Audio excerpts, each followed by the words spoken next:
There we go. Okay, can you hear us now? Yeah. Um, Can you hear that now? so you just did a whole entire intro and said hello. I just did a whole intro and no one heard it. Okay. But yeah, welcome back everybody to another episode of the Threadlings. You can hear us now, right? Now you can hear us. I would think so. Yeah. So hello everyone. I am working on another extra, but this one is supposed to be a berry picker. So I was talking to Miguel like what the design should look like. We haven't actually settled on anything. Um, Part of me feels like because these guys pick berries, they have to be really tall because the cactuses are really big. But I'm not really sure. What do you think, Miguel? I think they need to be really tall, yeah. Like really tall, lanky, and kind of um blank looking. Yeah, I agree with the blank and like maybe with really long arms. So this guy's gonna go through uh, an ugly stage. Yeah, I don't want to do this because it would be a pain in the ass to rig it, but I almost wish that they had like 4 arms. Yeah, that would be a pain because you can't auto rig any of that stuff. Can't auto rig it. No. But like I'm not sure. Like he is actually much taller. He just doesn't feel like it. Um, so like I need for him to feel lankier, and I'm wondering, is it just like the longer arms?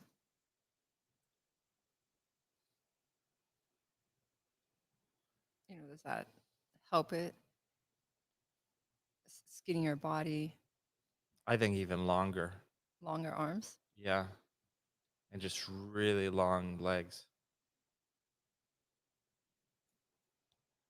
So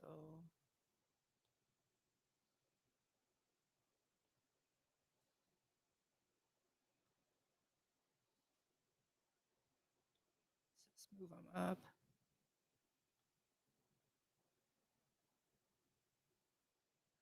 Very long legs. So let's mask that out.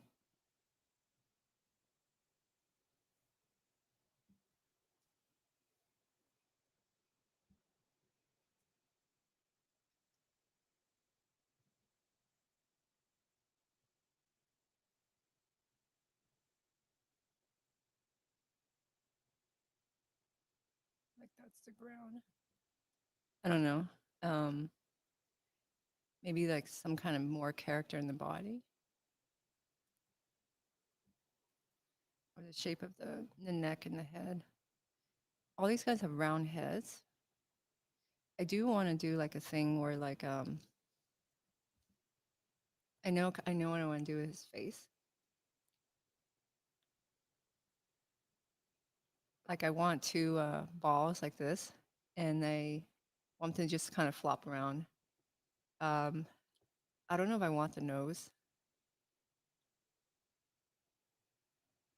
I think story wise, like this character has to feel really goofy, like not there. And the reason why is because in the story, Kot doesn't want to. Be one of them. No, he doesn't. They're like not supposed to look cool because this is supposed to be a crappy task. So if these guys that go and pick berries look really awesome, then you're like, oh, what's this task is not that bad. Okay, so I eliminate the face. But then what I'm thinking is like, oh, just a pen, just to block this out.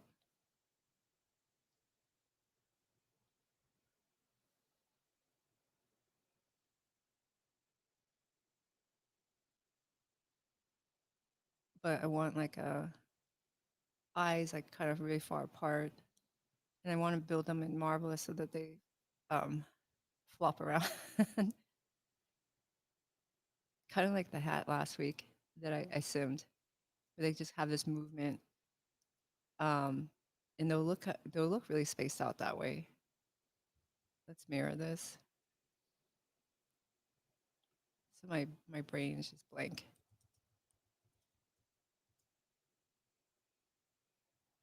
For some reason, I can't find the mirror.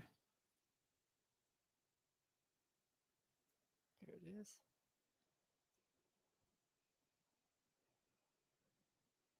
You know, so like something either really big eyes or like small.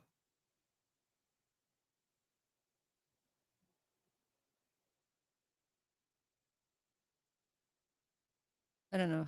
What should I do? Like, what would make him look?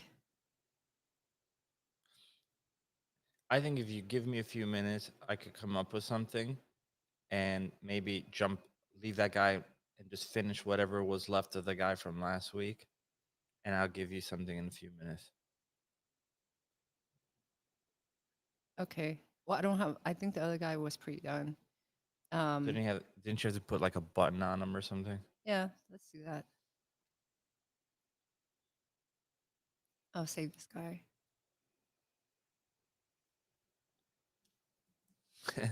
2 streams make it feel like 2 weeks just passed. Yeah. Well, this whole year seemed like, I was gonna say this year went by really fast, but this year was just so freaking insane for us that We were been very busy. was this the year that we went to Casa Bonita? That was right. Yeah, I don't remember anymore because everything is a blur.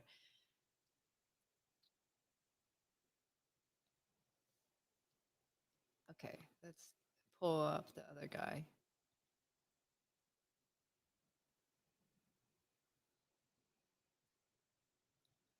And I guess you guys can learn how to attach like objects. Um, I mean, this will just be a button. Uh, should it be a ball or like a button? I guess a button, right?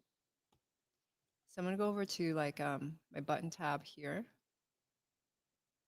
and you can just pick a button. Um, I imported these. They're not hard to import. It's a little bit clunky. And I'll pull this. So this will have that. And then all I have to do is just, I mean, these are kind of, there's other things I can also do. Let's just attach one here. I mean, he might just look cute with just one. And I'll select this or select this property here. And then what I can do is just size this larger. So I can set this like 10. And I also have a thickness. And then there's also a weight. So I leave mine pretty light because it collides with things. Maybe this button could be thicker.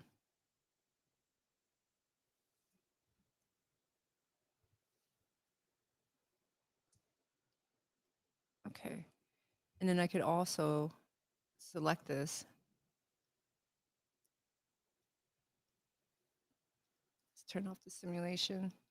And then readjust this placement over here. It's like not difficult to use, but it is a little bit clunky in like the way you access the properties of it. You have to do it over here. When you want to select it again, you have to use the selection tool. So it's not super intuitive. There should also be like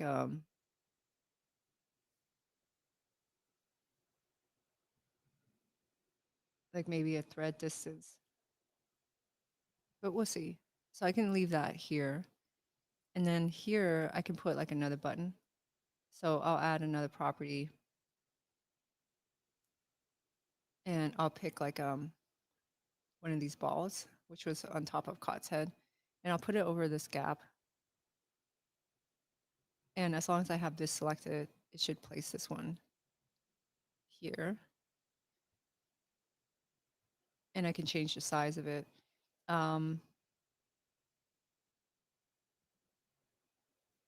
Let's set this to 15. The sizing is really weird. Okay, so it turned really flat.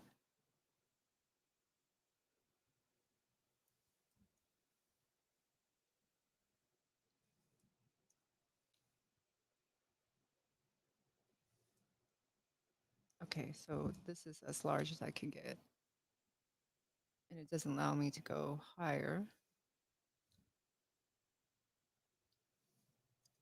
Okay, so if I want to keep him spherical, that's it. That's maximum size. If I wanted it to be bigger, what I'd have to do is like bring it back into Maya, and I think just make it a larger piece, and that would work. Um, I mean, it sits like this because there's no cap here. I tried to cap this last week and it lost its mind. I mean, I don't know. Maybe you can't tell. It's fine. It's probably fine here. I could try to build a cap, but it creates all kinds of problems. Um, and it doesn't seem like it should, but a lot of it has to do with how small the hole is. So like attaching a little piece here can be difficult. The other thing I could do is like maybe put multiple balls, but I'm not sure I want to do that because that's kind of a Cott's signature design is like the many balls on the head. Yeah, that's caught. What I can do, um, which really super sucks, I'll just do it. And then you guys would be like, oh, that sucks. What I'll do is this. I'll come back here, take these measurements. And so that's let's say that's 320. I'll round it out by 0.01, but that's half of like the cylinder, that shape that I need. I'll come here, do some math. Let's do according to circumference, which would be 640. Okay, so now I have this, and this is more accurate. And then what I'd have to do to make this fit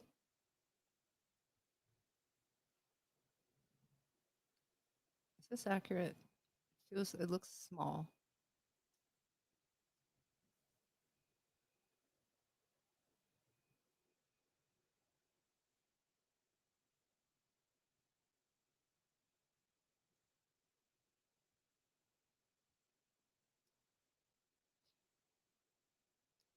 Did I measure this right?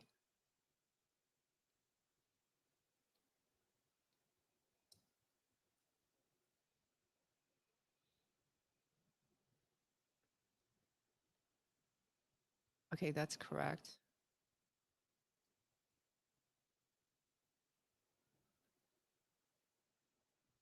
That's too big. Um, I don't know how to get that size correct. And now that I'm getting wrong, I get nervous. And so I'm only going to make more mistakes. So what I'll do is this. Just resize it.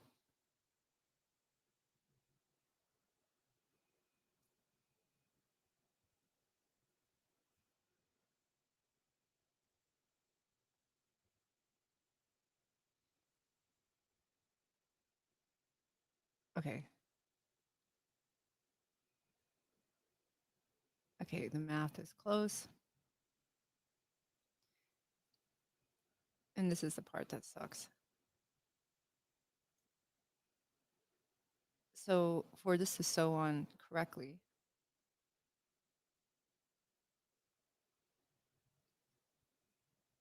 the shape has to fit more precisely. And so this is kind of mess with um, a lot of stuff. Maybe what I'll do is this. I won't be precise in the math, but I need the shape to be better.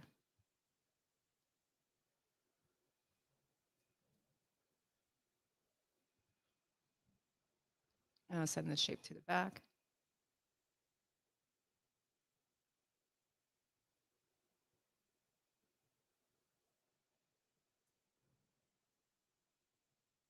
Snap this up here. And then shape this curvature to fit.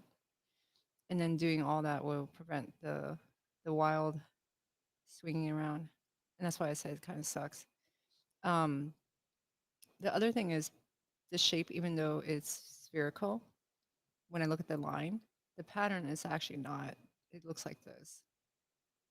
So that means it's not curved.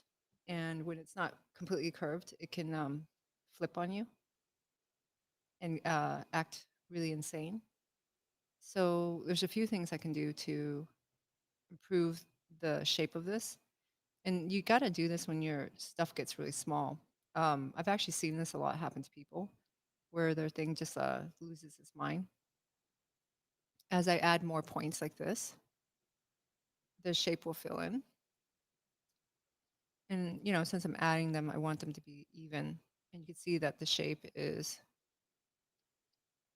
becoming more circular. And then that should help it.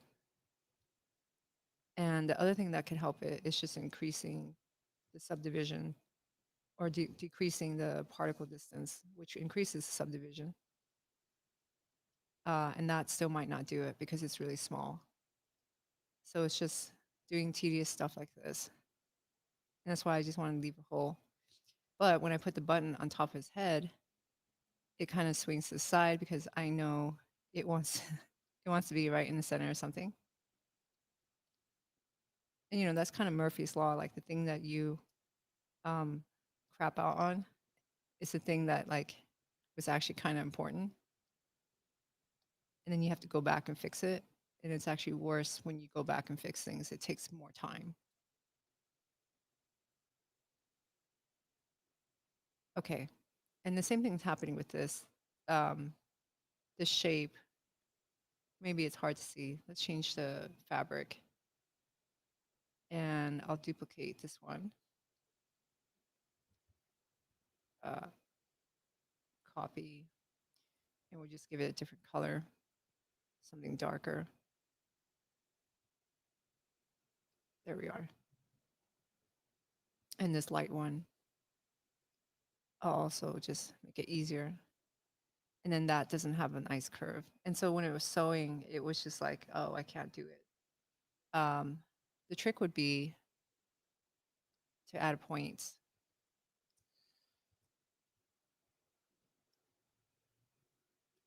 And then now it has a better curve. It seems kind of boring, but someone here is using Marvelous will eventually come to a problem where they're sewing a small detail. And then what will happen is it will spin out of control and like lose its mind. And if you guys were here for last week for the stream, you saw it. And I was just adding another point and another point. I'm just doing uniform split so that the shape is even. And now it's actually holding that curve. And that was the thing I was too lazy to do. And I'll do it over here too. And as you can see, since I was lazy, I have to spend more time. I think the thing I need to do here that would be smarter is I'm just going to duplicate this shape. I'm going to throw it away and be careful not to sim. And what I want is to send this to the back because there's an actual order. And I'll take this and reshape this to fit. And it needs points.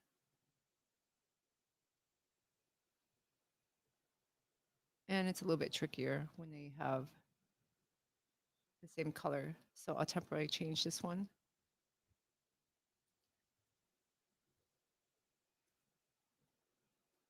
It's not too bad.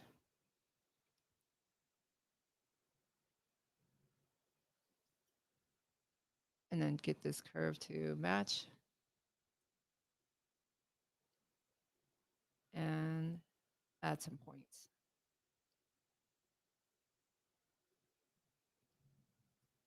This actually took me a long time to understand. This really silly thing. Okay. But I think this is going to backfire a little bit. And just hope it doesn't do it too much. So these guys, because I changed that one point, they're not lined up anymore. Sergey is asking, how do you deal with good UVs from Marvelous? I find it very challenging to organize those well because it doesn't pack the UVs. Oh, I just Tetris it. There is no, I don't know how you normally UV, but I always do everything manually, even in Maya. So for me, it was like, oh, I'm just doing the same thing. Um, I mean, the tools are not the best. So yeah, let's see where this shape is. All the way up here, really high.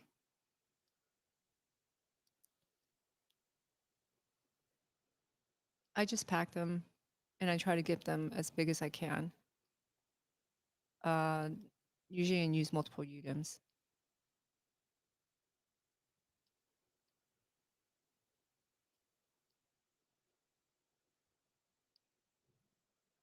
Okay, let's just freeze this one. And this has like collision now because I readjusted all these shapes. And so hopefully when I let this sim, this will kind of work itself out and there won't be weird problems. There's not. It also looks like I screwed up the shape because it's not quite circular. Like I'm a confused person.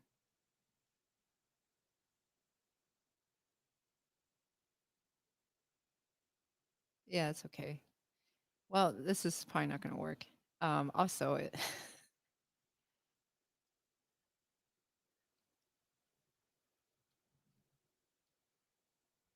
It's actually like a very simple problem. I'm just slow at math. And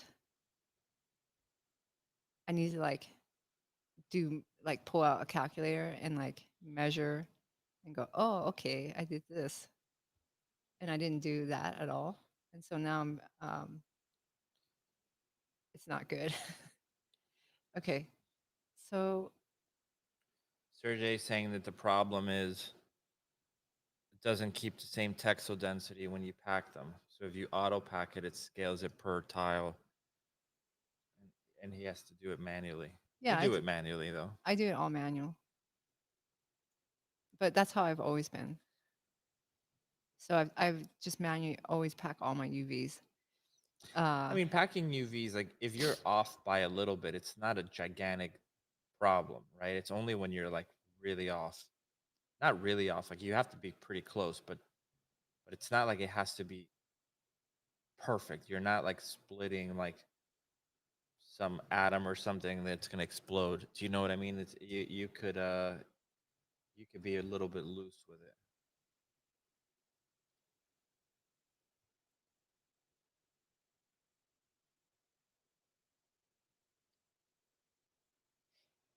Yeah, I'm kind of really like strict on my UVs though.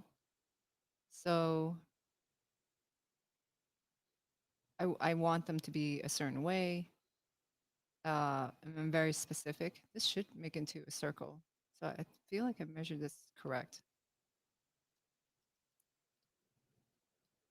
But for me, like it saves space, it's more efficiency, um, and the textures just remain high res. So even when we had a team um, help us like texture like the environments for the interior, and let's cut this in half. Even though we had a team, I did all the UVs, so I didn't hand out like the UV work to like because it can be perceived as a lower level task or whatever. But I still do all that. So I did all the UVs, and it just gives me like control. So I don't want everyone's UVs to be like different.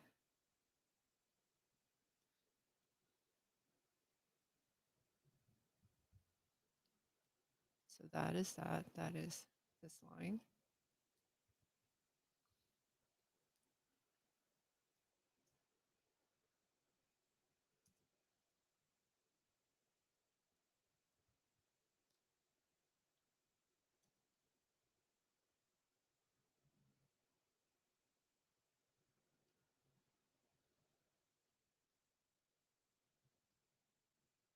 Okay, let's see if this closes or if it spins out of control.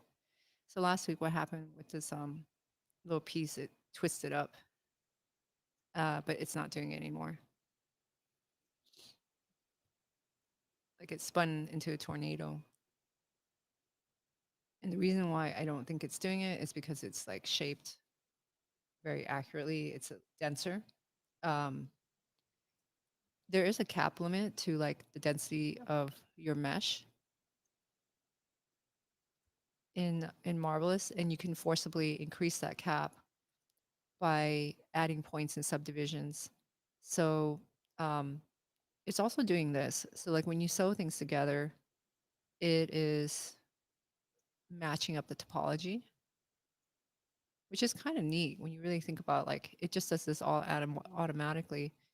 But things I could do if I really just for some reason wanted to increase the density of that. Let me save this because this could blow up and save it as a different version. So like if I wanted to force that to bend a little bit better, because like even when I look at this topology, it could be problematic. And again, it comes down to how small this piece is. But what I could do,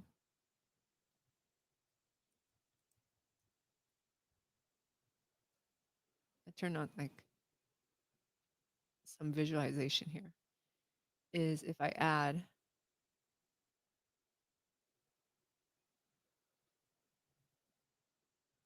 start adding subdivisions or internal lines like this, it actually creates subdivisions.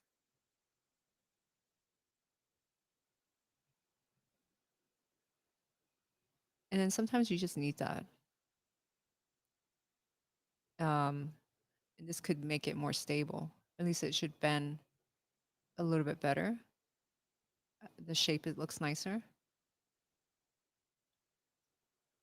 It's probably stuff like no one talks about. It does have like this hard normal, but that's okay. And then I'll just reveal or reactivate these guys. Hopefully they don't have problems. So let's show it and activate. They're a little off. Okay, they're good. And then now I have something to put the button on. So all that was just to put like this round thing on the head.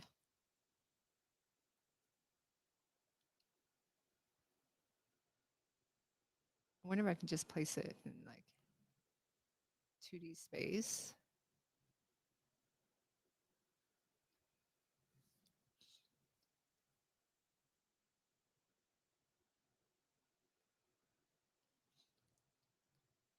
And now it's more centered.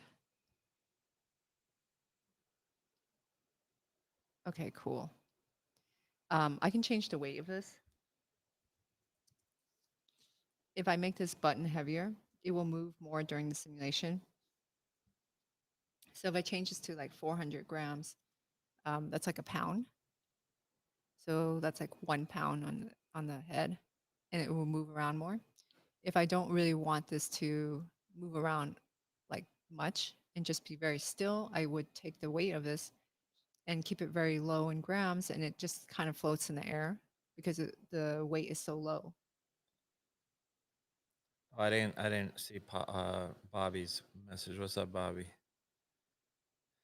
Still recovering from Halloween in the World Series. You know, Tran and I are ashamed to say, well, we're not that ashamed, but we had no idea the World Series was even going on, and we live like 2 minutes from Dodger Stadium, right?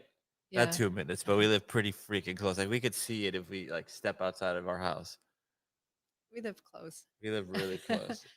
But we're not into sports. Yeah, it's just kind of funny because I know it's super important. Yeah. We took an Uber the other day, and the guy in the car was totally into it, and we're just disgraceful LA Dodger people. You got anything for me? Yeah, wanted to do a test like that style transfer thing, but I'll give you the drawing for it. Let me know what you think. Like this. I think that's good. Hand it to me. He gets mitten hands too. Yeah, that's what I wanted. The like the mitten hands. Let me send this. Okay, so I'm gonna get a design from Miguel. Give me one It's second. typical Miguel design, which are usually very ugly, and then Tran makes me look like I have some sort of ability. Let me see. Oh, that's not true. I always like it. I like that kind of workflow. It's nice. We keep it loose intentionally. Let's see. Uh, tall dude. Um, while you're sending that, I'll just replay like for anyone who wasn't here on Monday because we did a stream on Monday, the walk cycle, and hopefully it saved it. Better stay home today because there's a huge parade going on near the stadium. Yeah, we have just like absolutely no idea. The only time we actually could feel sports fans was in Vancouver. Uh, I'm not even trying to be funny here. I had never heard the word Canucks in my entire freaking life. I'd never even heard of it. It's like a weird magical word from like ancient Peru. I had never heard it ever. Right. And we moved to Vancouver, and it was right when the Canucks were up for whatever the hell their Super Bowl is, right? Whatever hockey, the Stanley Cup. I know that. Okay. So I remember that. And they either won or they lost. I don't know at all.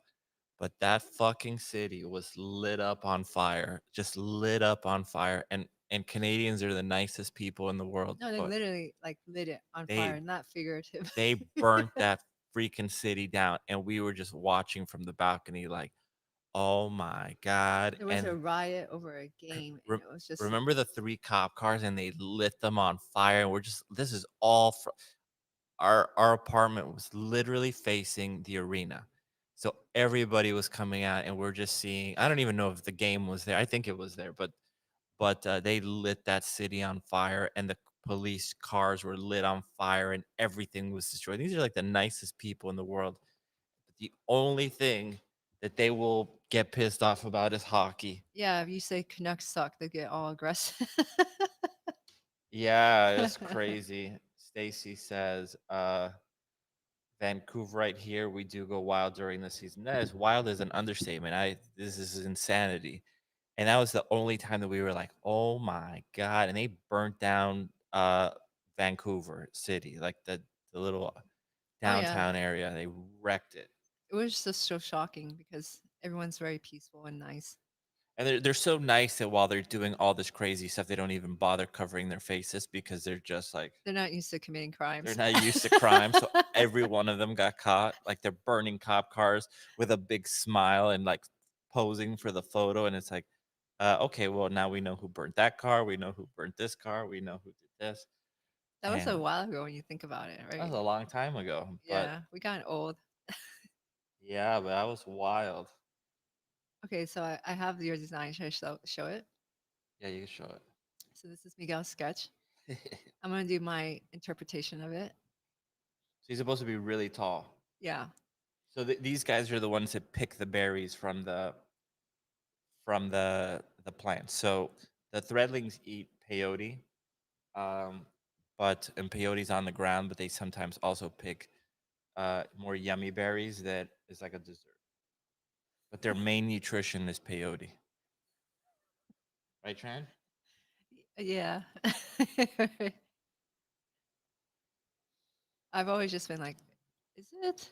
And you always like been, yeah. And I'm like, okay, then that's what it is. Um, this guy's very skinny. He almost looks alien like. Yeah. Do you think he should be a little bit cuter though? Yeah, you can make them as cute as you want. I just think the proportions. We always said that it should feel like those car uh car sales lot air dudes, Yeah, like those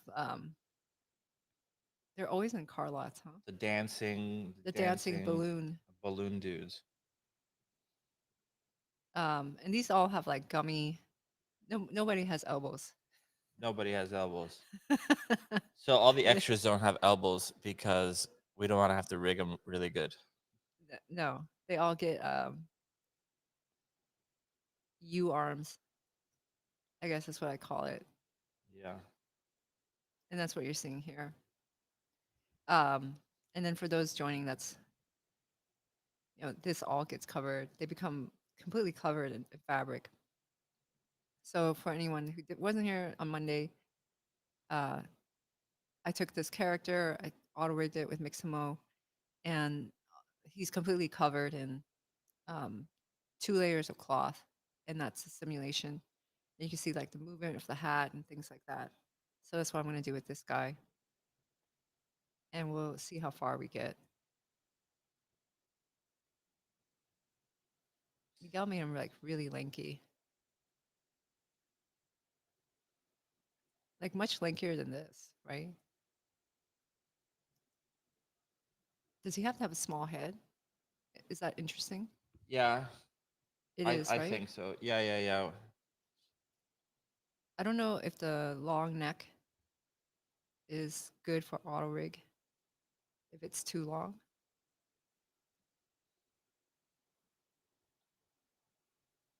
All right, auto rig likes like easy stuff. I think the ears are fine to keep though, no?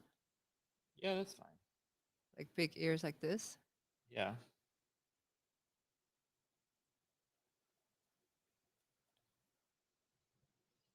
And the eyes, I think they should just, Yeah, I still kept the eyes big like what you wanted, well, I want these guys to not look as intelligent. which is pretty messed up that you're doing that to the farmers. It's not Well, even intentional. That's the thing. This is the amount of thought we're putting into it. Like, shit, we can't rig this very well. So let's just make the eyes bobble around so it has some secondary movement because we don't have a face rig, and that'll make them look not so smart. Oh well. Next. That's as much. no, yeah, we're not. Well, the other thing I'm thinking in the story is like, um, No, I know what you're thinking. You're also yeah, thinking me because it's not something that should look fun. So if these guys look really awesome and cool, and then you're watching this, you'll be thinking, uh, you know, why not do this? that's why I kind of wanted them to look like drones. That's why I made them so kind of boring looking. That they just look like personalityless. So maybe the ears are they don't need ears. Yeah. I'll just smooth this out. I'm gonna remesh this. These guys won't have really good meshes either. So like the workflow for this would just be probably just like Z remesh. Yeah, it's not so there anymore, right? And then maybe I do like what you did with like kind of like no neck. Yeah. Right? Yeah. Like this. And I'll Z remesh this so I don't have like this pinching stuff later because it sucks. Okay, so maybe like that. You think he needs to be even longer? Oh hell yeah, that's super Okay. short. I'm gonna do dirty, which is just this.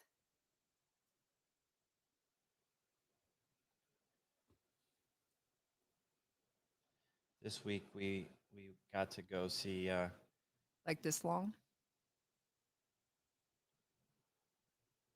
yeah, longer.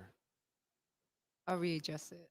Well, the problem is I don't think it should be proportional. I think it's mostly the legs. Okay, so I'll just do this.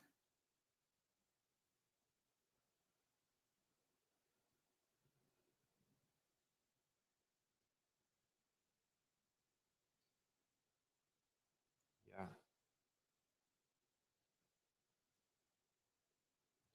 This week we got to go on set and watch the South Park guys direct their live action movie that they're working on.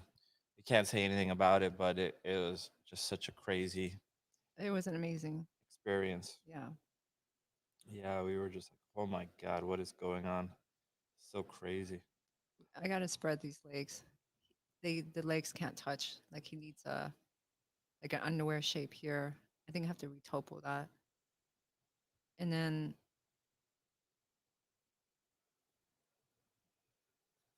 just smooth. Um it's also easier, like his shape is really messed up. That's actually kind of interesting though, no? Like What is butt shape? well, just like I don't know, like change it up. Yeah.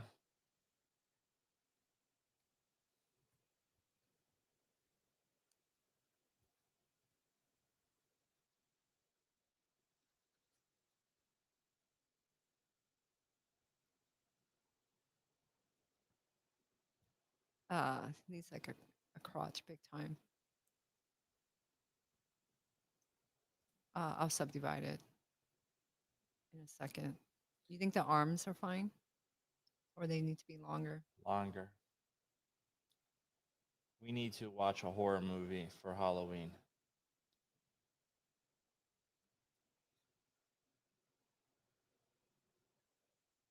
Yeah.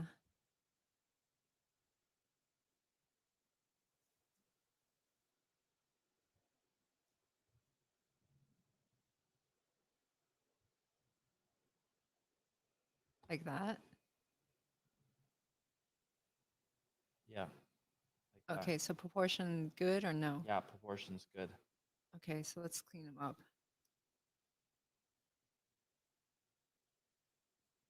And the cleanup is strictly functional. Like I know this is that's just a problem.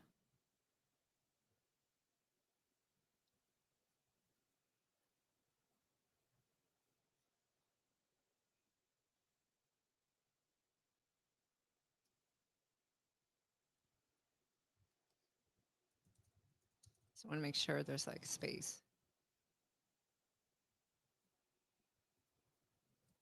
And it should auto rig better. It's just kind of a no on any character to have like two legs join like that. So I want to make sure it's not like that. Let me just fill that space. I probably need to retopo it. I feel like these guys wouldn't have like big butts or anything though, no? No, they would not almost have no butt at all. Yeah. Uh and these arms are super rubber hosey. Yeah, and then mitts. And then mitts.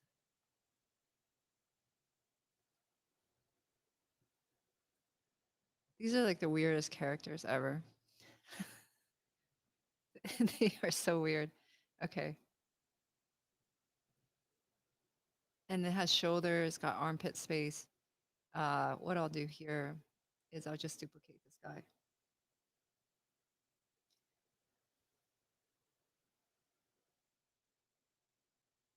You love how each extra looks so different and unique from one another.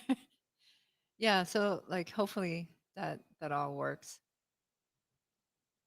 Um, I feel like I should clean that up because if I retopo,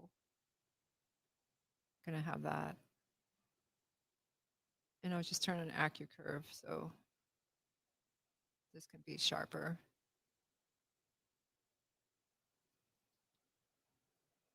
And let's just see remesh.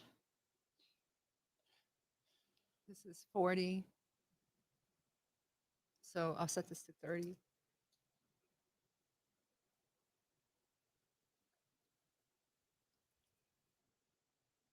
And 30 is supposed to be like 30,000, but it's never really stays that way.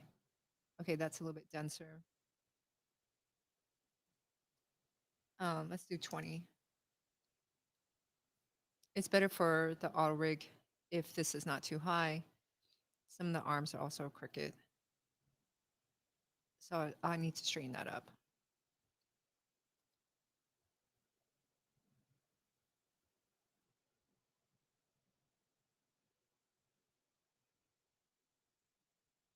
I think here though, I don't know.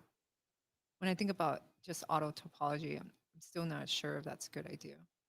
What is? Just Z remesh topology. I mean, it's okay. That's totally riggable. That's fine. Let's look at his face. It should have removed all the weird stuff. So his head shape's like this. Any changes to the head? Let's check out his profile. You know, you do have him like with a big cranium in the back. Like you could make that even thinner and go along with the silhouette of the spine, so he looks even lankier. Yeah, more of a pencil head.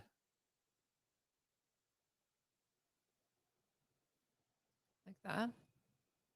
Yeah. There's some corners here.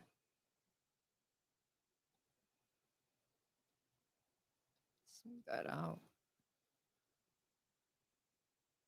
It's a weird body.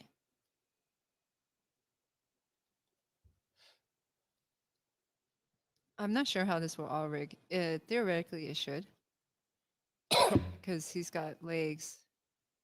It might get really confused on the neck.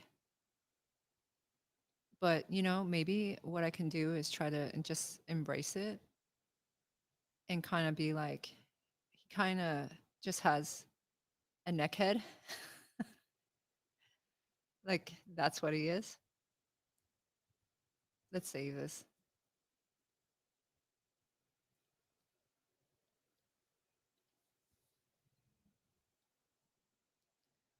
Um, and he might be scaled up later after simulation. So he's not like, he's taller, but he might just be like a really bigger guy, but I want to build him like at this size. Because if I go any bigger, the simulation in Marvelous is going to become very slow. And I won't bring these balls. I do want to see how this surface looks though, without them. And the reason why I don't want to bring the balls is because just going to build them in Marvelous. They could be buttons. They can be completely just a cloth thing, which is probably what I want to go for. So he says he looks very kind and polite. Thank you. I have a feeling so he thinks most people are kind and polite though. Probably. Okay, let's do a new version, new project. Let's close this. Let's import that mesh. You're a very positive person, so he. Yeah, I wish I was that positive. You are positive. Now I'm a pessimist. Now you project it, but you're actually a very positive person. I'm full of hope. You're full of hope. Okay, so that's our body. Here's the boring part.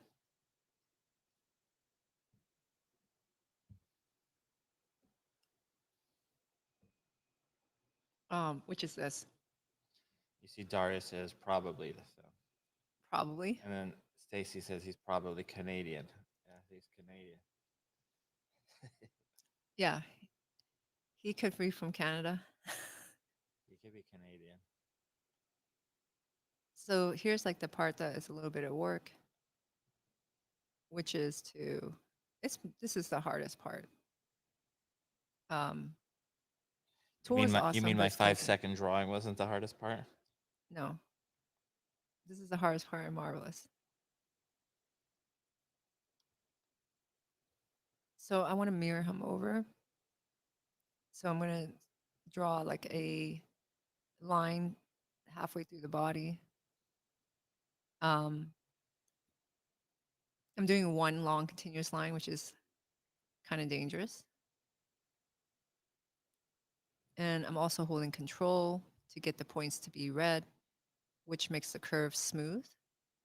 Sometimes that's good, sometimes it's not. I don't want to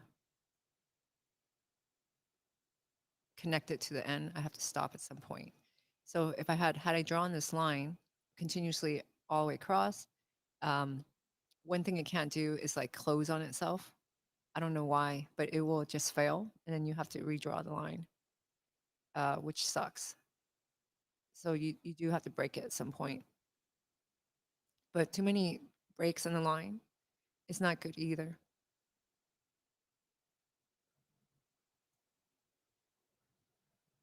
So the tool is very sensitive.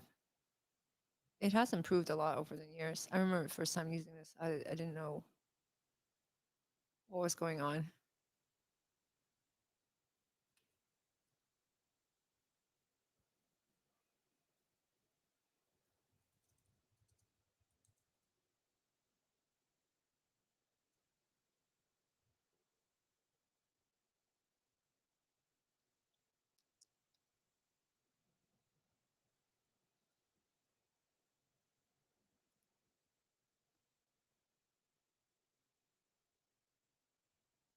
Okay, let's close that. See, it just, I don't know, it didn't let me for some reason. Sometimes it has a hard time closing a shape. Okay, it did now. And I started from the other end. So sometimes if it doesn't close in that point, I just start from that point and it fixes it. It's really weird. There's not really a logic. I'm also testing. So if I'm able to highlight that, that means this shape, this line is actually closed. If this doesn't highlight as like half that shape that I just created, it means that there's a break somewhere, and you can't have that break. And that's something you have to be really patient about. Let's give it a neck. So for me, when I split this up, I know for this to be more practical and functional, I have to like not just sew. Wherever. No, you do have to think of it like clothing.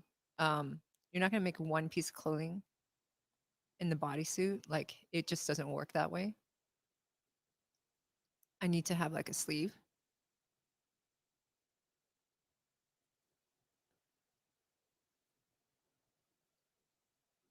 And as long as you sew this in a way that like can be done in real life, because you can sew this as if it's not behaving realistically.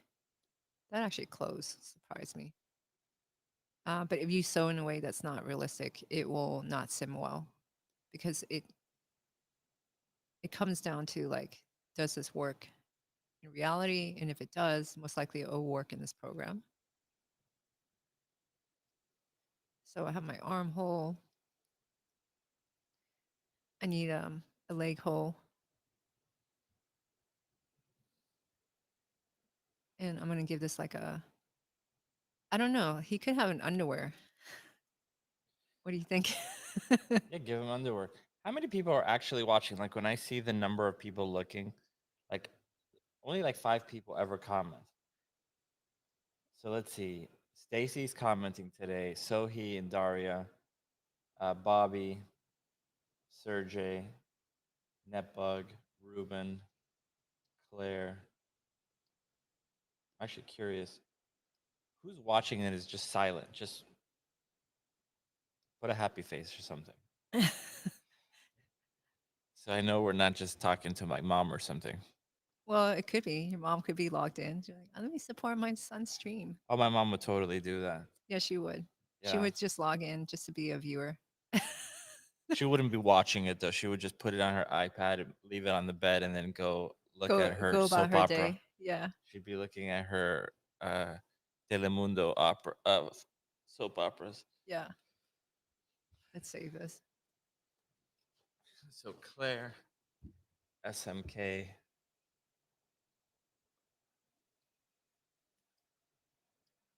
Netbug is watching while working on the side. Yeah. What are you guys working on? Are you guys working on like personal projects or just professional stuff or what? You don't have to say the actual name of like your project or anything like that. But I'm curious.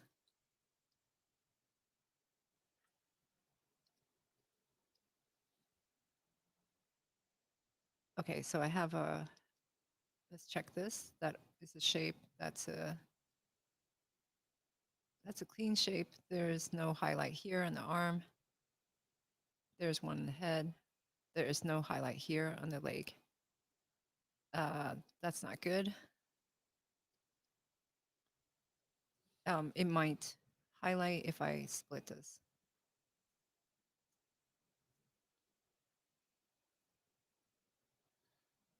So we have the demo reel gang here. So we have Daria says demo reel, Claire says demo reel, and Sohi she says water puddle, but that means demo reel too, because I know exactly what she's talking about. So we got the demo reel, three amigas, Netbug, SMK, and the others. Okay, so something is wrong with this line.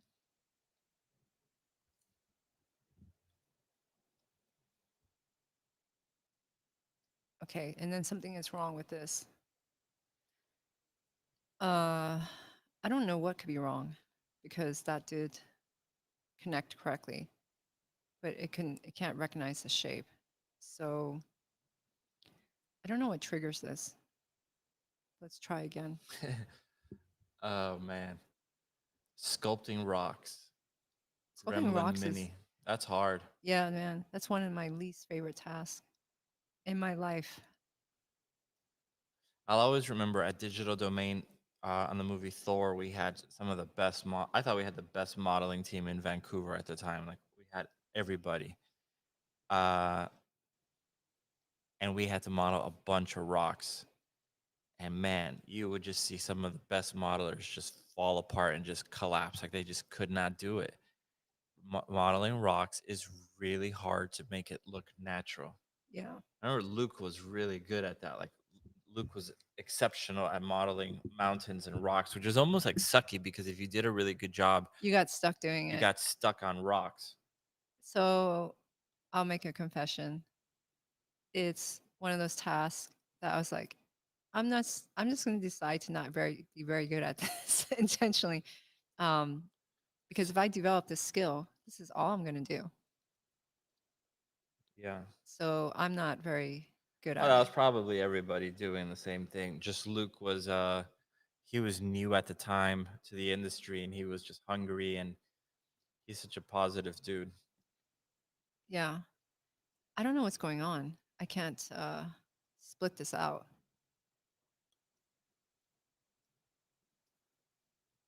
So these shapes are not being recognized.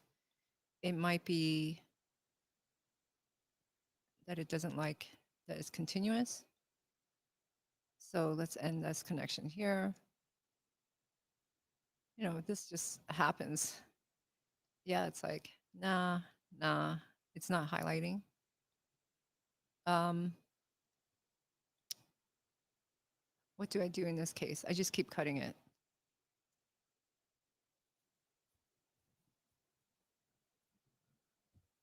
So I'm going to cut here and isolate the problem. I don't know why it does this. And that's the thing that's kind of hard.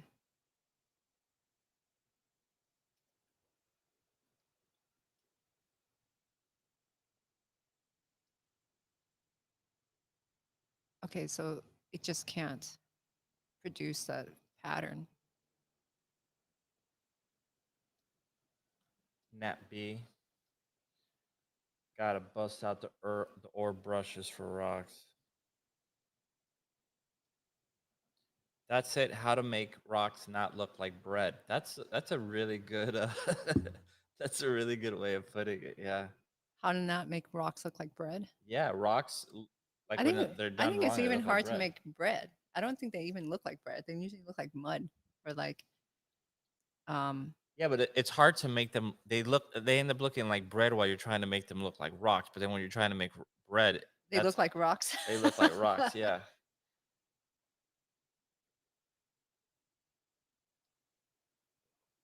Oh, Daria said, I used this tool for the first time watching you do it on stream a couple weeks ago. Selecting was an issue, but it worked out eventually. Yeah, it has like technical like just usability problems. I think I would, that's how I would describe it. That prevents this tool from being even better. And you're kind of seeing it. I'm like, okay, what's up? Why? It won't let me slice it. So maybe what I'll do, I'm just going to cut them here because I need to anyway.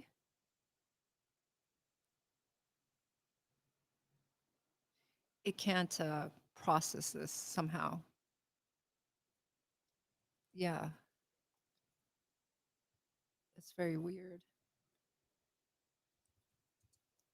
So it might just be this entire center line that needs to be redone.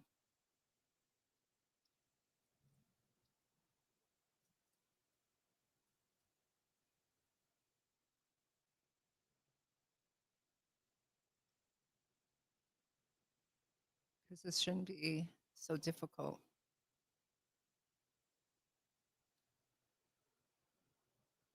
You can see I can't close it.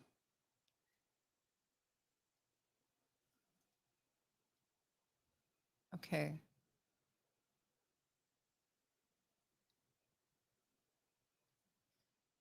Let's try reversing. I guess you guys can see how I try to deal with it. I'm just going to cut off the mitts.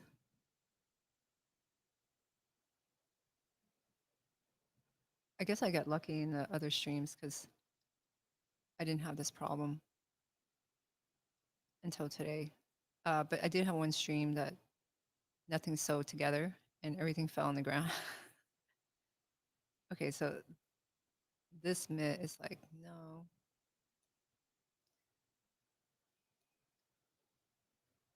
When it's like this, I'm going to give it another try.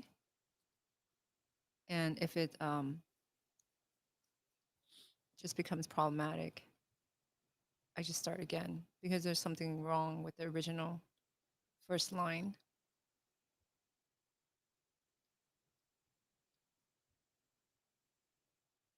I just do again.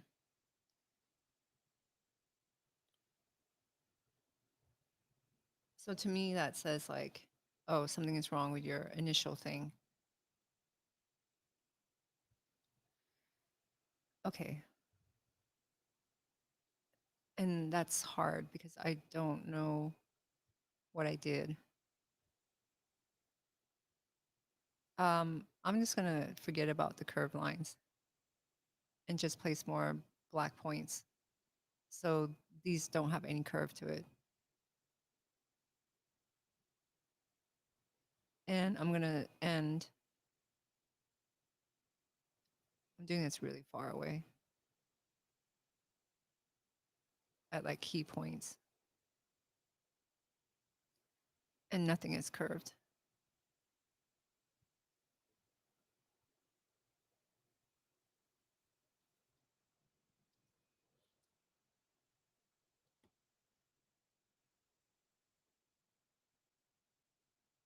So I love this tool, but you can see the problems.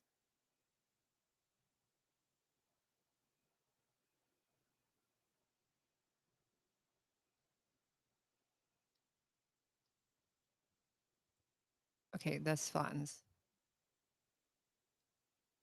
Good.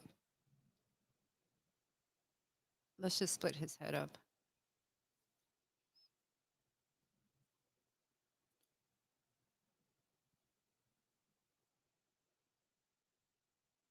So this is like the neck shape. Flatten, that flatten.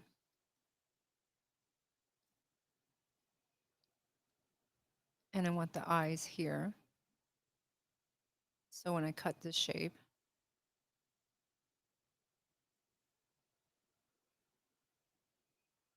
I don't want to put the seam where the eye is going to be. That flatten, that flatten.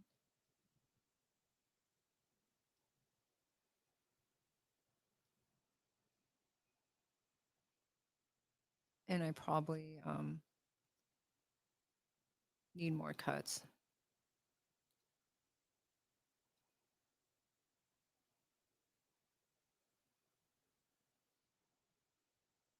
kind of hard not to curve these, but I think that the red dot line may be a problem.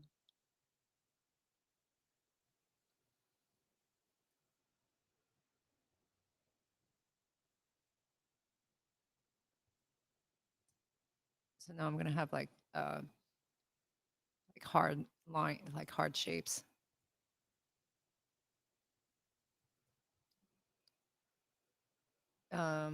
At least it's working.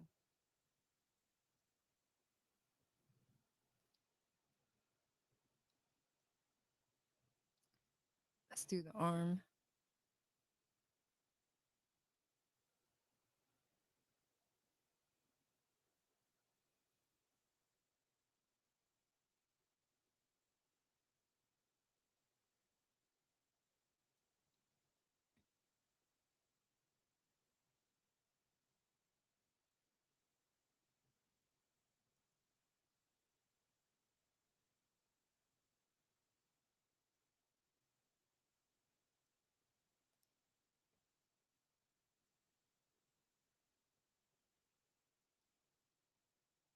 Um,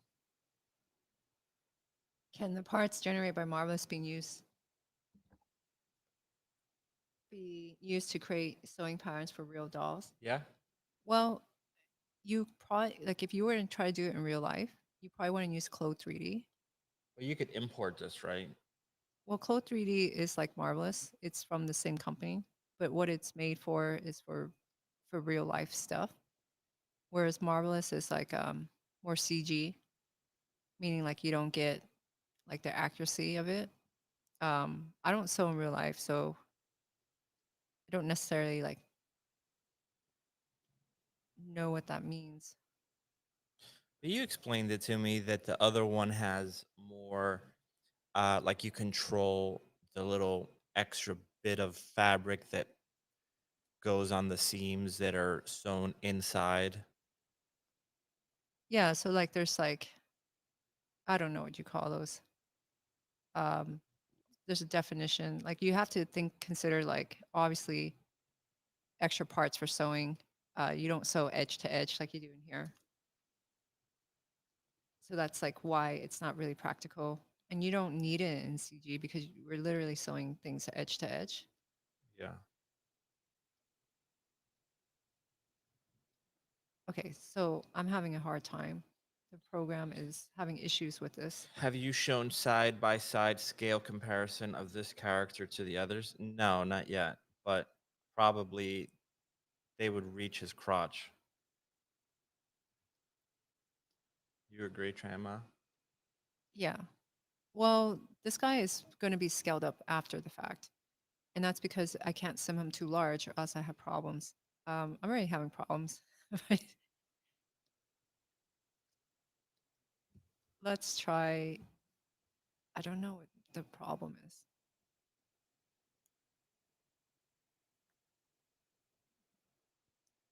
What is the issue today with the body?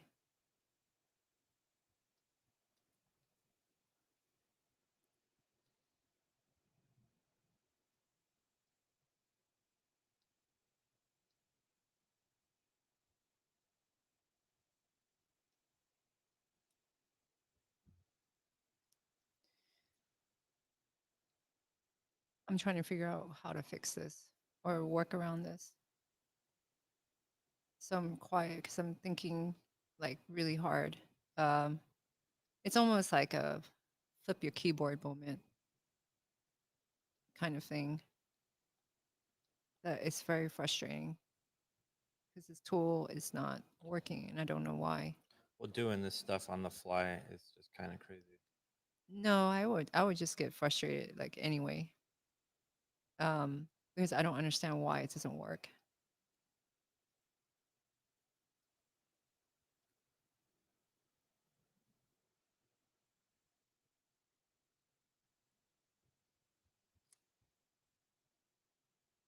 Okay. So I'm gonna generate by pieces, which is gonna make this take much longer. So I can't do one whole thing. It doesn't even, it can't even split this thing.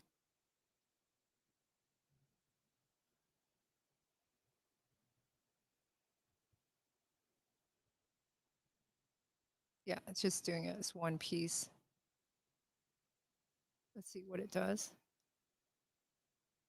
If I can select it.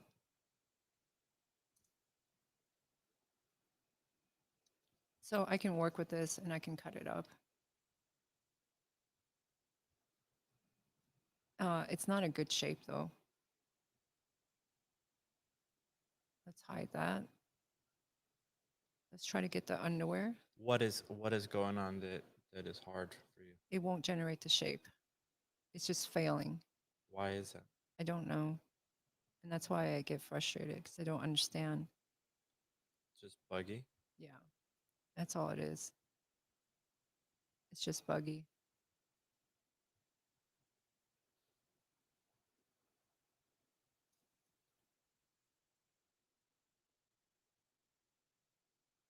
Let's try to do the underwear.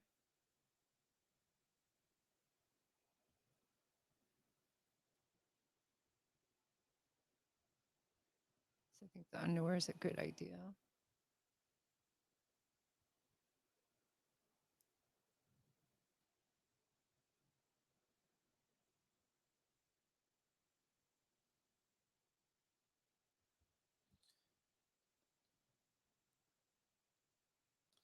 He looks like he's got whitey tighties, tidy whiteys. Yeah. Okay, cool. The underwear came out. So I'm doing it in pieces and it seems to handle it better. But the shapes, things are not sewn. So if I sim it, it will just fall on the ground. Let's save it. Um, where it has issues like is the arms.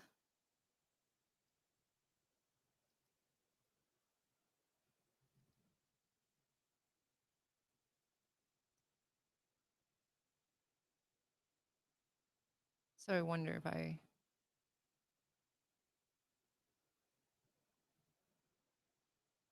cut into pieces like this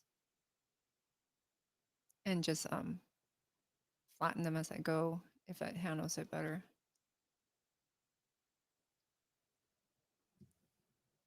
Okay, it does want to make that piece, which is good. And the shapes I'm making are not very good looking, which is bad.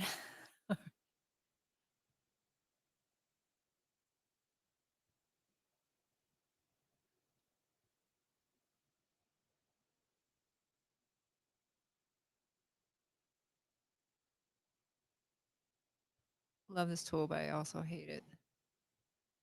I like it when it's smooth, when it's working. I hate it when it's like this because the cleanup will be really crappy. Um,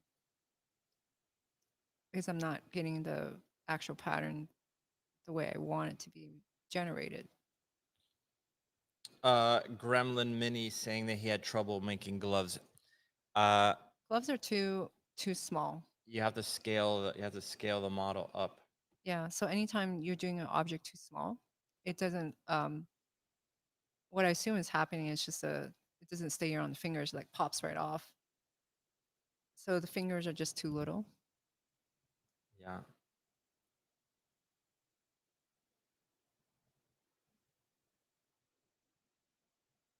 Yeah.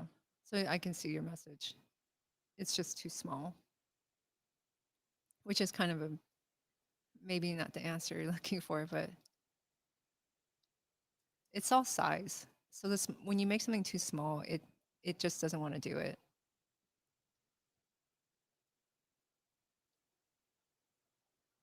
If you're not caring about simming like for animation with the gloves, I would just make a giant hand, scale it like four times or 5 times. And it'll be easy to make it. You'll get the model. But obviously if you need to sim it, then it's a problem. Now the question: does using Marvelous make you want to try real life sewing? No. Tran, I'll answer that question for her because there's some depth to that. So Tran has sewn before.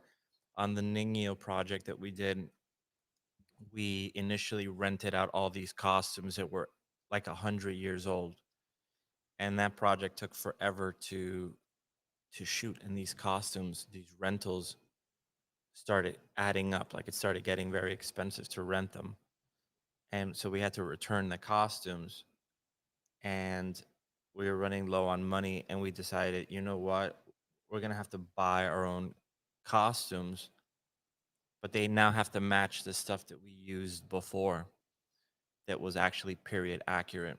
So we found this website that sold like um, reenactment clothing, like Victorian clothing from that era. Yeah, and it's probably a lot of people get their Halloween's costume from there. Yeah, so or if you go to Comic Con and you see people dressed up like in steampunk, there's a high probability that they got it from there.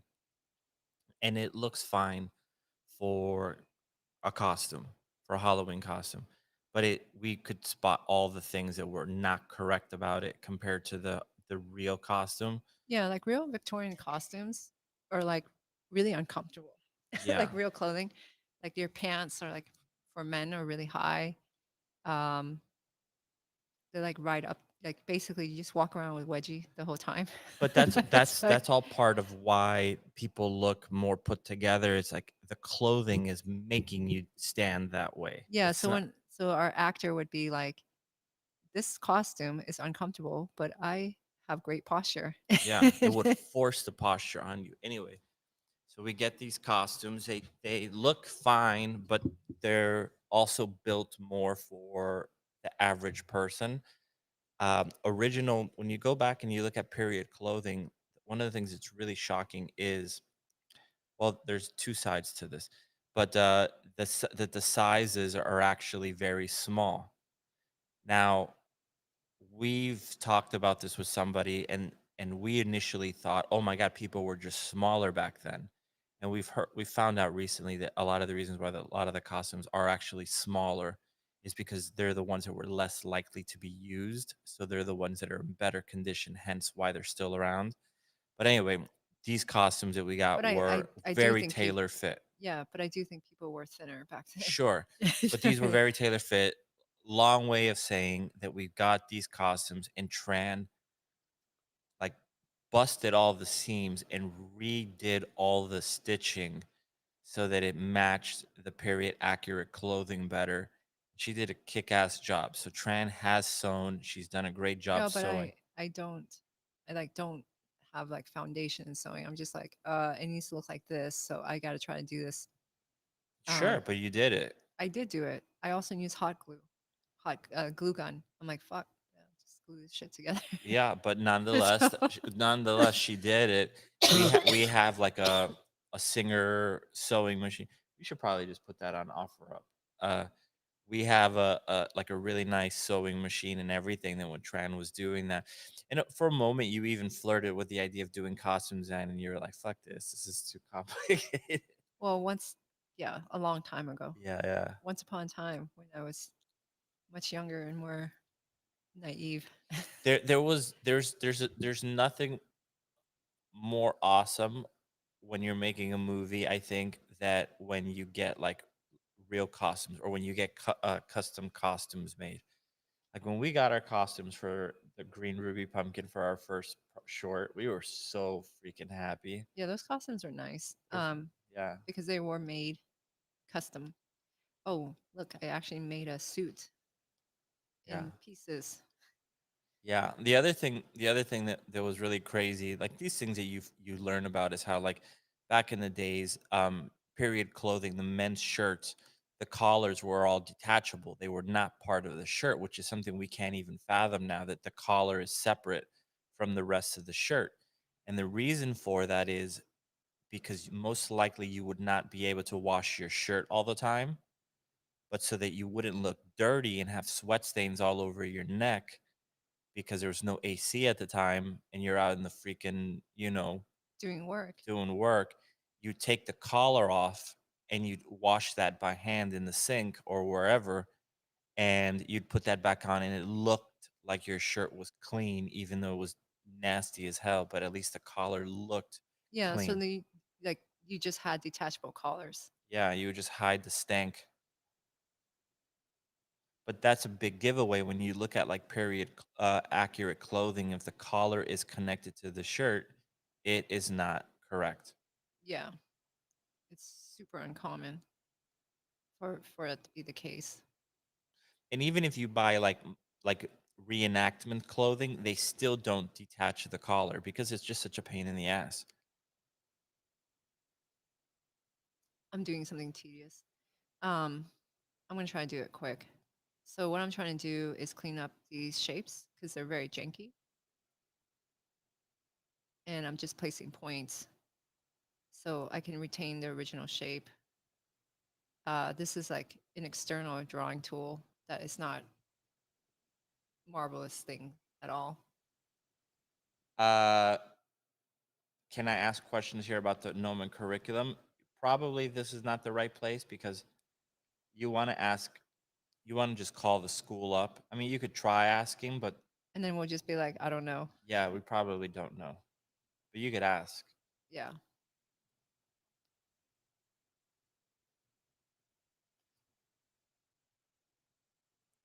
Rob says that's what I love about your work, the details. Yeah, we were very meticulous about all that stuff. What's the question about rigging?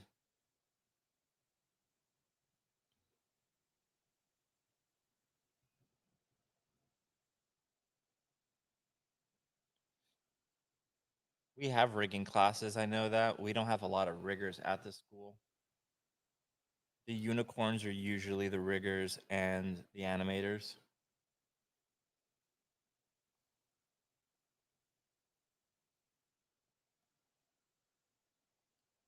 Rigging seems like a good career. Yeah.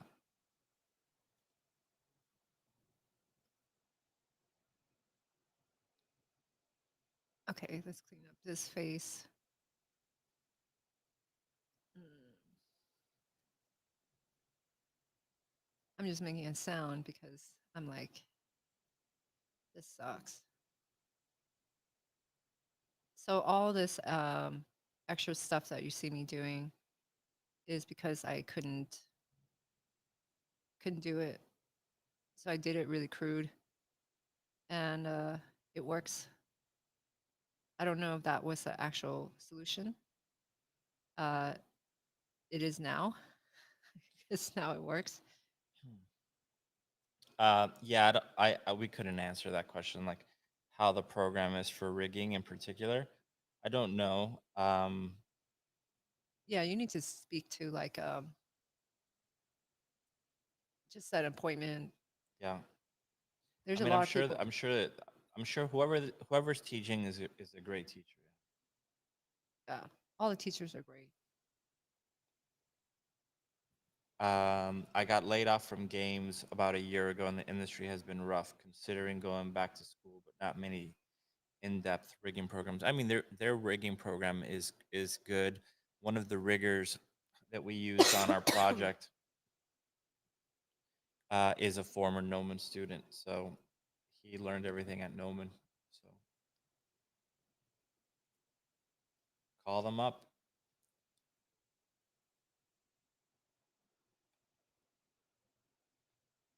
Call them up and see what they say. Yeah, there will definitely be like way better answers. Like we're actually kind of crappy at answering that stuff because we don't handle that side. I just worry about, Giving you the right answer. yeah.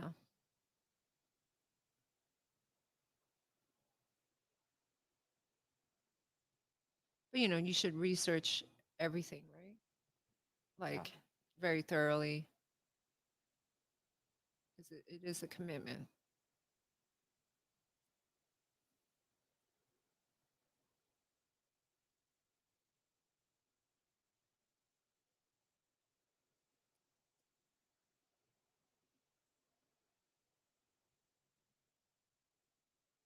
Okay.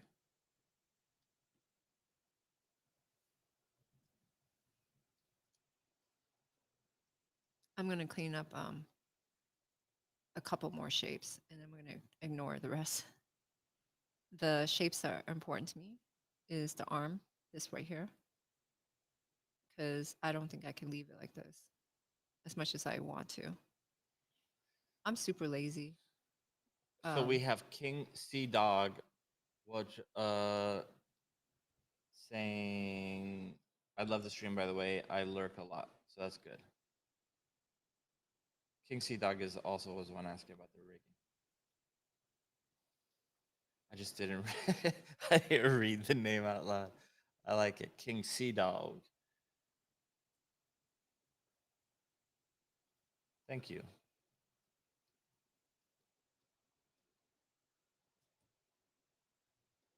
this is problematic. What is this shape? What is this? Um, it must have been important for it to generate like this.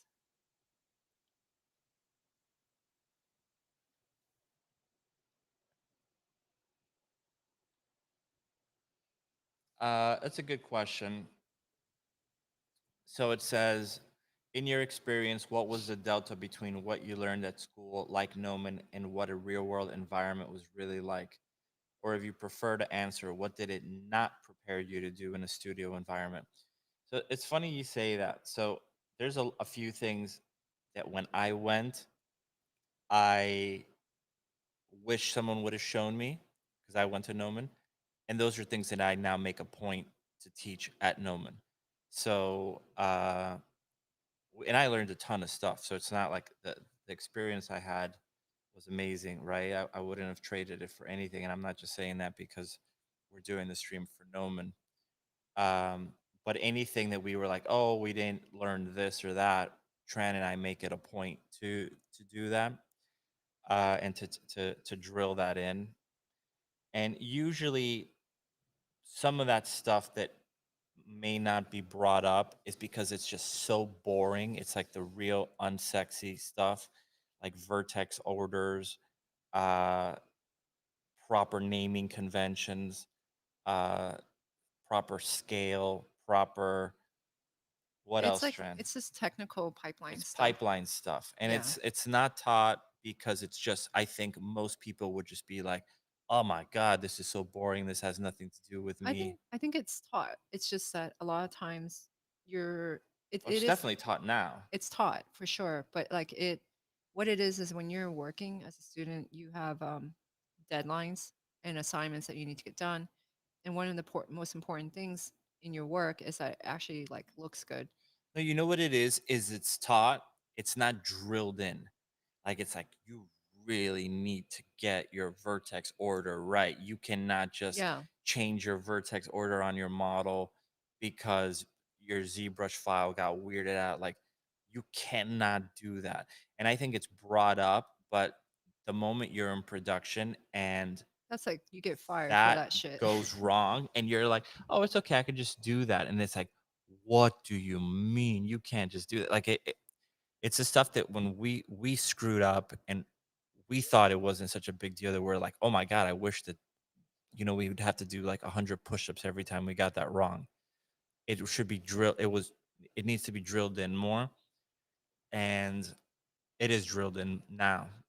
Yeah, so we drill Miguel and I drill students on like production stuff. Like make sure your stuff is you know, you can be hired to work.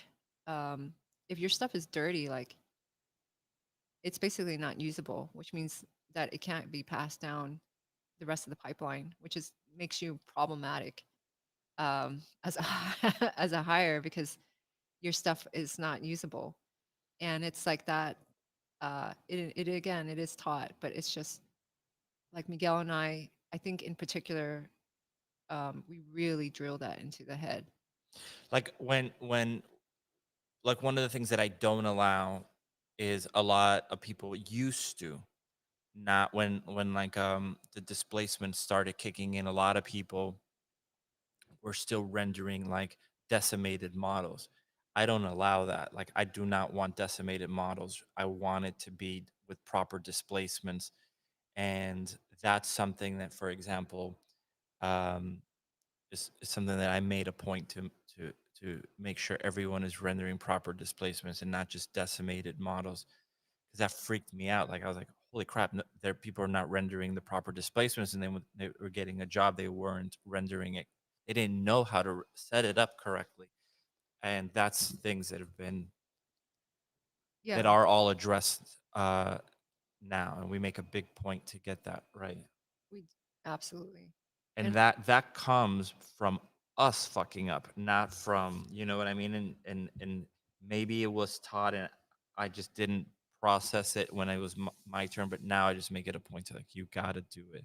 You got to learn displacements. You got to get your displacements right. And I show that in my look dev class, and Tran shows it in her texture stuff. yeah, we're very firm on that. And I think, Miguel and I are very production oriented. Look at what we're doing right now. Right? Like when you hear us on the stream, it's always like, oh, this has to work, or we can there's a thought to like how it's going to be done, um, what we can get away with, like in the shots and things like that. So because that's what we do um, all the time, like that. This is our personal work. So someone is asking, what is vertex order? All right, and I'll answer your question, Raphael, in a second. But vertex order basically is, if you were to select a box, a cube that you made in Maya, each one of those vertices has a number. And if it's in Maya, you could see it on the top right of the channel box. There's a thing called it says CVs or something, and you could see, if you click on it, it'll give you that number. That is really what your model is. Your model isn't a dinosaur. It is not really a person. It looks like a person, but as far as Maya is concerned, all it is a bunch of points in space, and that vertex order is how one vertice is connected to the other vertice and connected to the other vertice. That is all it knows. It's like vertex 1 is connected to vertex 2, vertex 2 is connected to vertex 3. And at the end of that process, it happens to look like a dinosaur to you. Maya doesn't know that. It just sees vertices in space and the numbers for each vertice.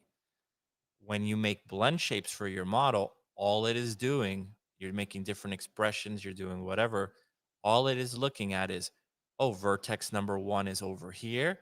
And when you smile, that vertex moves over here. It doesn't know it's a smile. It doesn't know it's a different shape. It just goes, well, it knows it's a different shape because it's like vertex starts here, ends here. Vertex 2 starts here, ends here.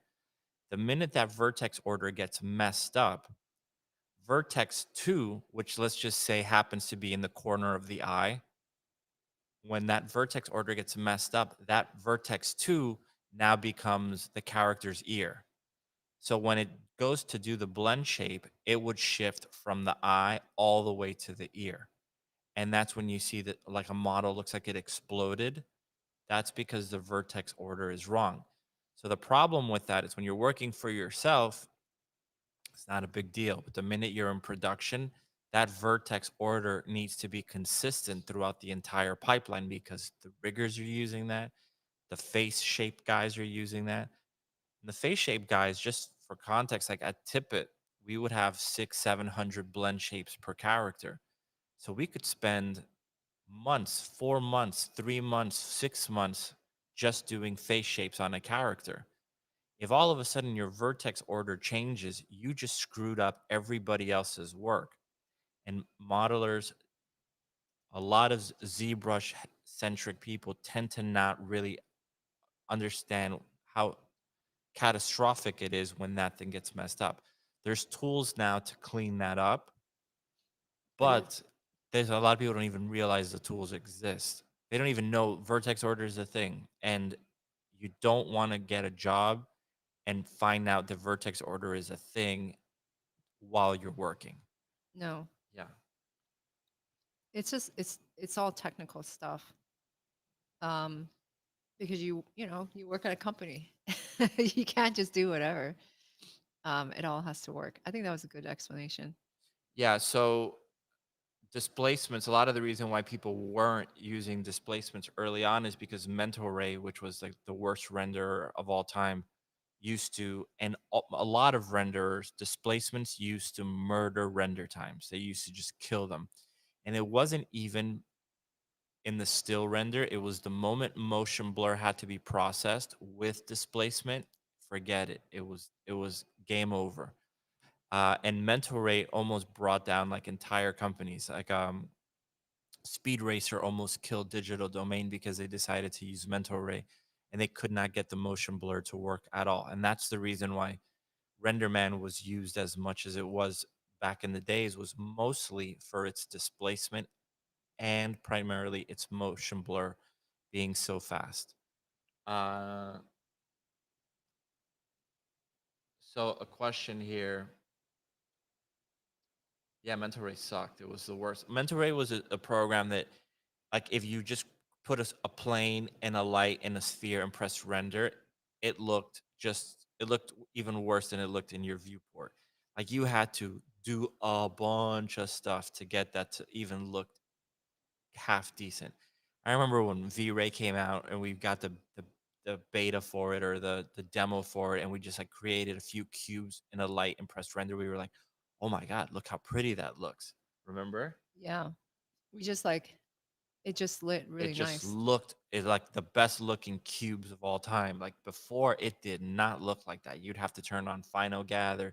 You'd have to turn on so and so. You'd have to do this. You'd have to do that. It was a freaking nightmare.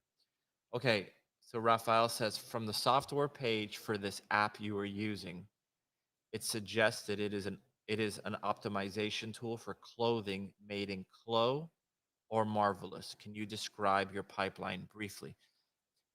This is not this is just a fabric simulation tool that is used in visual effects. That's pretty much it. She's just creating her patterns. It's not Clo is not part of this at all. Yeah. I don't use Clo. I it's really Clo is from the same makers. And what is discussed is that one is better for real clothing and one is better for people like me, which are just CG artists. Yeah. RenderMan had a patent on micropoly subdivisions. When it became public domain, other render engines started becoming viable. Yeah, there was a whole thing early on where a lot of people were patenting, and I'm not saying that this wasn't worthy of it, but a lot of people were patenting technology that probably should not have been patentable, because they stunted the growth of CG for a while. A big one was Hair. the hair was patented by some guy that basically said, "Hey, you could I'm going to make curves, which were pretty much the first CG thing ever, vectors. I'm going to make curves renderable as hair." And it was like such a duh thing. Uh, this dude stunted. It was Joe Alter stunted the progress of this because no one could make tools using curves as fur, or hair, because it was patented. So everybody had to make their own custom tools that were technically infringing on the patent, but that's the only way that they could do it. And then any program that came out that tried to use curves would get sued into oblivion. So um, they couldn't use it, and that's when Epic bought the patent from him and just released it to the public. He's like, okay, enough. Here we have the money. There, we don't own it. No one owns it. And that's when all these other cool fur tools started coming out. That's why there's fur in Unreal now. Yeah. So for more than 20 years, you couldn't, there was no out of the box program for hair. Yeah, it was a pain in the ass, and it was so difficult that the only way, every company had their own proprietary fur system because of this. Yep. And a lot of people were not happy. Yeah. Yeah. So what I'm doing now is just dealing with crap. And the crap is because Just it's super manual. It kind of sucks, to be honest.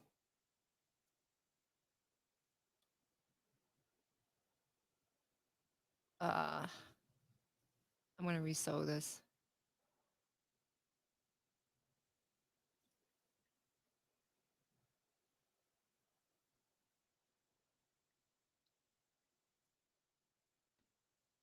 Okay, so now he has a suit, which is what I wanted. This area is not looking as good because of the way I sewed it. So it would have to be cleaned up. But what I can do just to see, because I usually don't use this fabric property, is just put trim grain full leather, make this a little bit darker, and then sim. And this kind of uncrinkled it. So it's good now. And then I didn't have these sewn. So now I have like a full bodysuit, piece of cloth on him. Um, it does need some cleanup on some of the shapes because they'll look nicer. And you saw me do some of it, but like you know, what is this? The most automated way of testing this is just select two models and blend shape between the two of them. If they blend shape, the vertex order is correct. If it does not let you blend shape, the vertex order is incorrect. Or if it blend shapes and it explodes, the blend shape doesn't work. Yeah.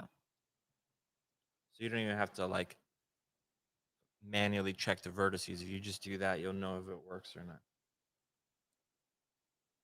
Okay. Oh, I sewed this wrong too. Basically sewed a bunch of stuff wrong.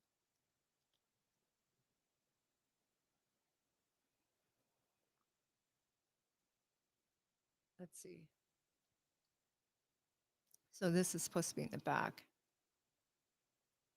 And the starting point is different.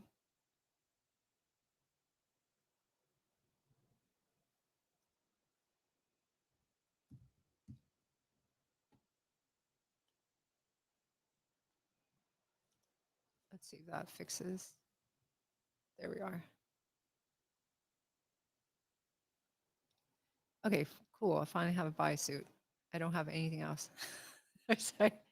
So I have this, which took It's just funny because right now, like since you don't have it like simmed or anything, it just looks like it just looks like a model covered in cloth, but this is actually the hardest part is to get this, and then the rest of the stuff is more fun. Um, I think maybe what I'll do is just put eyes. with the model being non-dissipated thing, does it apply to all kinds of assets and projects or only some? I don't understand that question. Do you understand this question? With the model being non-decimated. Oh Oh, no, that yeah, actually having decimated models generally is bad. Um, I'm sure like maybe in a video game if there's a rock and it's like decimated and triangulated, it's not a big deal. like Megascan stuff is Megascans are basically decimated. Mhm. Not basically, they are decimated. Yeah, and I think that's fine because they don't need to be anything other than just hold still. Yeah, I think if it's like little background props or whatever, I don't care about decimated. Uh, but for characters, you just can't have that. Yeah. But here's the thing. Okay, um, it's not a big deal if you decimate stuff for a prop, but while you're at school, you should not be decimating stuff and rendering it because one of the things that's always scary is like I'll show like when I show my compositing stuff and I show how to create like the proper uh, graph for like CG AOVs, how I want it laid out and whatever. Then I show you how to do a quick trick so that that whole graph is created for you and you don't have to create it manually. Save a lot of time. But you shouldn't use that shortcut right away because that moment that you forget to take that tool to work and you just completely rely on that freaking tool and you don't actually know how to make it from scratch, that's the problem. So decimation is fine if you know how to do displacements with your eyes closed and you're just like, ah, this doesn't need it. But if you're doing it to be lazy because you don't want to do it the right way and you never learn the right way and you're just decimating it and you're going, oh, well, this is not that important of a prop. And this is not that important of a prop. And this is not that important of a prop. So decimate, decimate, decimate. Then the moment something really is important, you truly don't know how to do it the right way. That's a problem. Yeah, that's a good way to put it. If there's any deformations, you cannot decimate. That's the main rule. Yeah.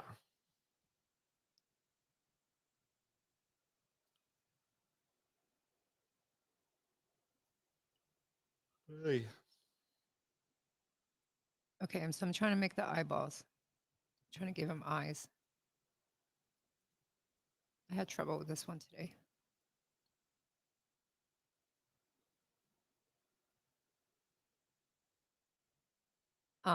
This pattern is supposed to feel like it's like a beach ball cut in half. That's the idea.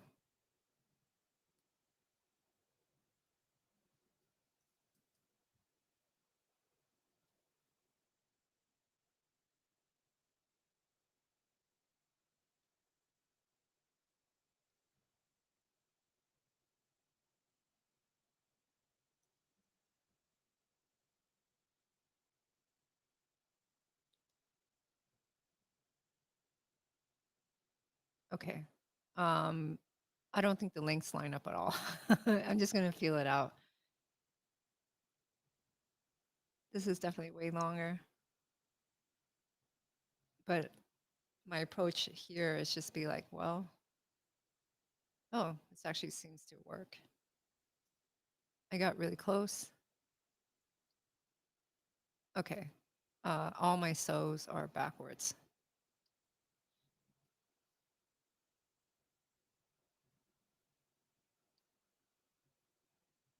Mm, okay.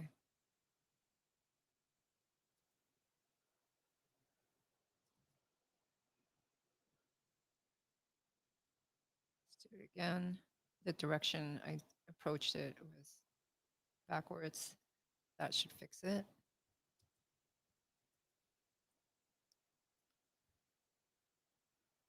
And my placement's all messed up. Basically, I'm super disoriented today.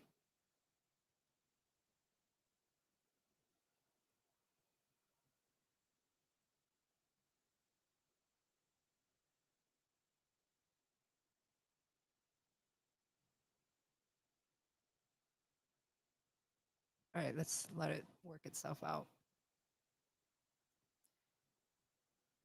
Okay, so now I have this. I want to reorganize this. I don't know how I got this mixed up.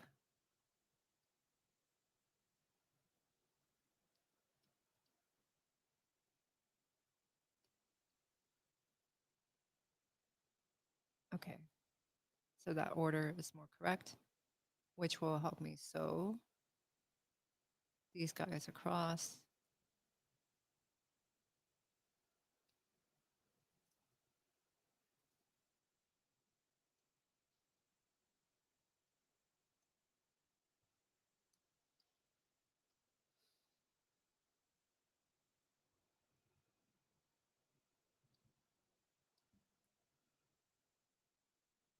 Everything is backwards. That is here.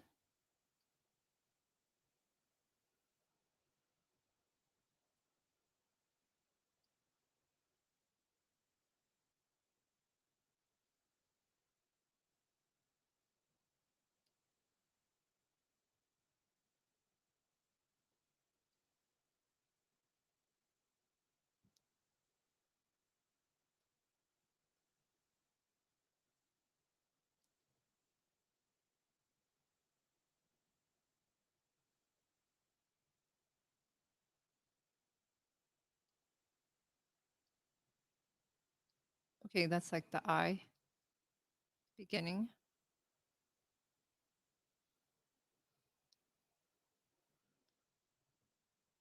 What do you think, Miguel? Cone eye? Could be. It looks like a snail. I don't really want it to be cone. I actually want it to be like much bigger. The downside of like these shapes is that they're not mirrored to each other, and it's not the shape that I want. Like for this to work, it needs to come out more like this. And then the problem with this is they're all not the same. They're not symmetrical because I'm just kind of pulling each one.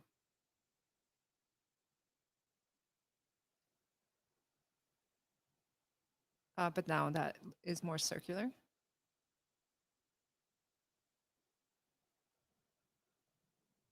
Let's curve it more.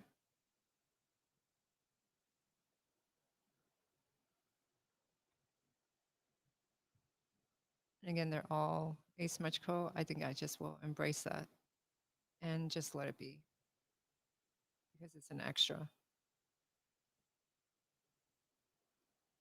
Okay, what do you think of this, Miguel? I like that. Those eyes can see berries from all angles, says Netbug. You see, he's thinking practically. Do you think the eye should be bigger? Mm, you don't need to. Are you sure? Mm-hmm. It would might flop around more. So then make them bigger. Okay, so if I want to make this bigger, I gotta do it like this, along with the base.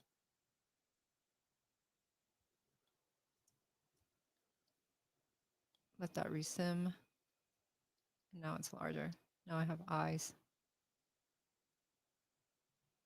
And then I could cap that. I can leave a hole or cap it, but I'll probably cap it.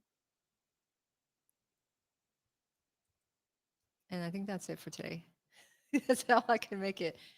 Today was not, I had problems. So it wasn't as smooth. But at least I have eyes. And I'll finish this up next week. It should be, I mean, there's some things here. They're like mummy legs, I guess. I'll just interpret it as that. Are these like Mm-hmm. bandages? Yeah, So I'll give him like that bandage feel. Um, this guy is mine is goofier, but I guess it's okay. that's good. Goofy's good. Yeah. All right, everyone. That's all I have for today. All right, everybody. So he's out of here. See you guys. We'll be back next week. Bye bye. Bye.